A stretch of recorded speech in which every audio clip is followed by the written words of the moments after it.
Hi folks, I made this video very very similar to how I'm making it today because loads of people laughed, loads of people thought it were funny. Right, so I'm making it roughly the same today. The only difference is I'm using a different camera today. I'm the other camera I had to zoom up differently, but anyway, I'd just like to say hello to all the radio people, all the radio amateurs, all the CBers, all the poor CBers, all the good CBers, all the excellent CBers, all the bad radio amateurs, and all the very, very good radio amateurs, and all radio and women and ladies and gentlemen all over the world. I'm going to show you my aerial today, because people say, hey, you don't do bad at the DXing. Oh, don't, come down. Yeah, so, you know, Gary, my mate Gary there, just wrote in, and he said, can I show him the aerial? What's your aerial? What's your aerial you're using? And I often get that. I certainly did a while ago. I used to put some good videos up with lots of DX at one time. Come down. I used to put, you know, lots of videos up, and that's when I had good DX going on. You know, and you know, I cut a long story short, you know, I took them down like, I don't know where they are, I might still have them. Come down, don't shout too much, come down. Yeah, so, yeah, they were wondering, like, you know, what aerial I've got, like, what could it possibly be, you know? What could it possibly have, that 252? What could it possibly have up there, you know? That's when I had good videos up, by the way. Oh,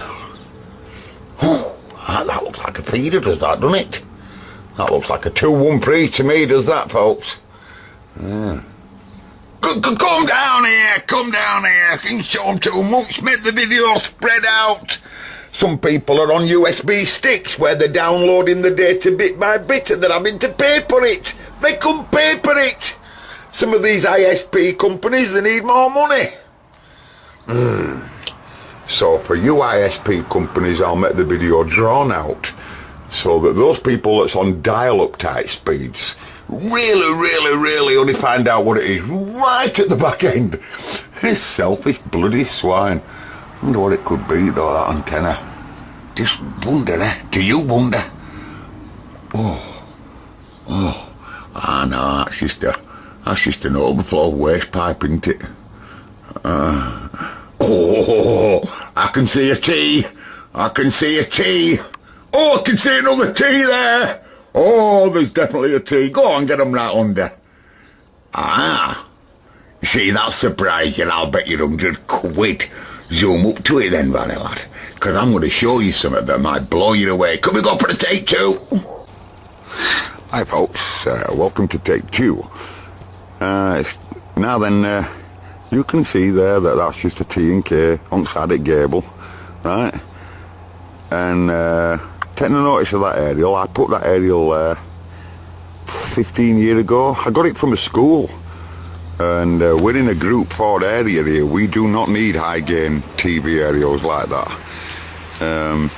But I put that aerial up simply because we were running, so you know, we're busy with, I wanted loads of signal in workshop, you know. Anyway, loads of people asked me about my aerial, and I said to them, all it is just a GP27, right? That's all it is, just a GP27. But ages ago we got some bad winds. Oh, I'm talking 5 years ago, maybe more. We got some bad winds, and it snapped the aerial about there, right, somewhere about there, right at the bottom of its base, more or less. And I brought it down. It's hard to explain, but it only cut a right little, you know, as the section went into that section there, it just broke it more or less there. So I cut it straight, I pulled it all apart, and then cut it straight, and then refitted it back in, and you know, and clamped it back up, and set aerial back up again, and it were right. Trouble is though, when I'd rebuilt the whole aerial. Hiya love, are you alright Julie? I'm fine, here. They want to know what aerial I'm using, so I have to show them. They don't believe it's one that's it gets all over the world, but they don't believe it's a right cheap aerial. Alright. You can buy that, love, I'm not joking, for about £3. And they don't believe it, and it talks all over the world. You know that, don't you, YouTubers? And I'm not only showing them that it's a cheap one, Julie, but I'm showing them it's broke in the middle. Can you see where sections go up there? Yeah. And can you see where there's like too close together. Exactly, love. Yeah. Well, it really should be bigger than that. Ah. And it has a great effect of the pour. It makes it much poorer. So I'm showing off now by saying, A, it's a cheap one. B, it's broken, but it works. How's your mum, love? Hey up, Dave. She's fine. She's fine. I'll just film David. I'll just get David on. Where are you? I can't see him. Where are you? He's there, look. Just tell him I'm a noisy neighbour, Dave.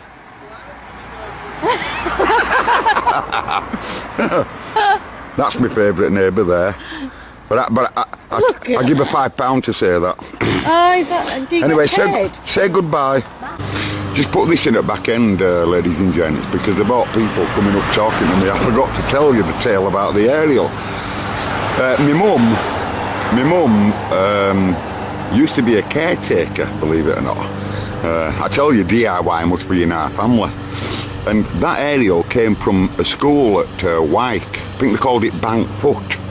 I'm not too sure because she was a caretaker at a few schools, but anyway, that aerial would have been taken down. It was a communal antenna for our school, you know.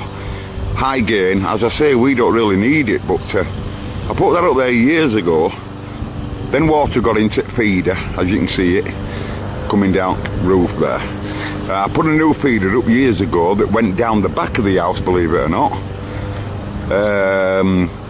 Then feeder, I can't remember how it got broke. Oh, that was it. It got cut, that was it. It got, the feeder used to go into one of the windows at back.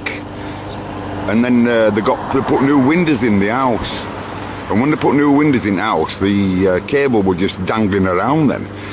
Now, I also, at that same time, on a job I did round corner, I put in an high gain antenna inside the loft. I got him a right high gain antenna, similar to that, probably a little bit bigger with a bigger reflector at back. And then I put it inside the loft with a distribution amplifier, distributing it to about 9 different outputs.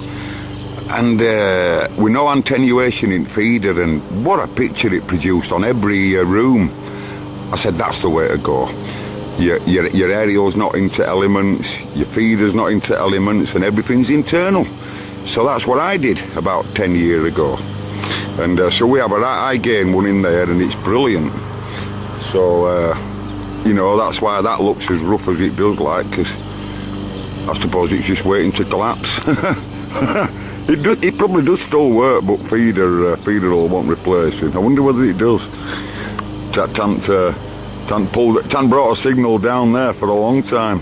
They were mint when I put it up there. Winds battered it to death. Anyway, I put that in at back end. I'm going to test drive a brand spanking new car right now. It's not one of mine, obviously. I can't afford all like that, but a friend of mine just bought it. 600 mile on clock. It was an ex-demo model. I'm going to go take it for a spin. See you later, folks.